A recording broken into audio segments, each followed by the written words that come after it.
আসসালামু আলাইকুম। এখন চাঁদপুরে একটা নদীর পাশে আছি। আপনারা দেখতে পাচ্ছেন আমাদের কামাল ভাই জামে মসজিদ শেখদি আবদুল্লাহ শেখদি আলহেরা মসজিদের সেক্রেটারি, তার বাড়ির পাশেই নদী।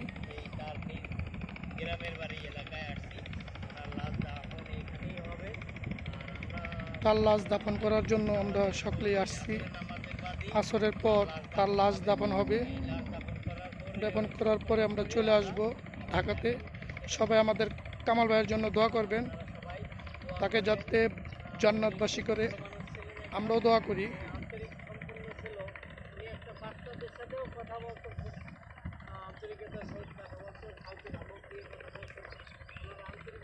আমরা আসলে মেনে নিতে পারছি না, এই জন্য সবার কাছে দোয়া প্রার্থী, আপনারা দোয়া করবেন সবাই।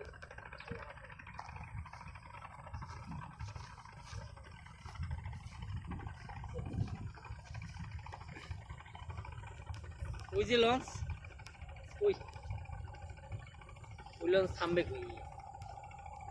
আরে লঞ্চ থামবে ওই জায়গায়, উঠতে পারবেন তো? না, এখানে লঞ্চ আরে দাঁড়ান, লঞ্চ আইতাছে, লঞ্চ আসতেছে, সবাই ওয়েটিং এ আছি।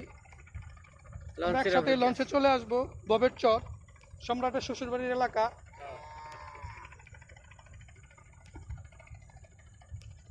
বুঝতে পারছেন? এই যে লঞ্চ আছে।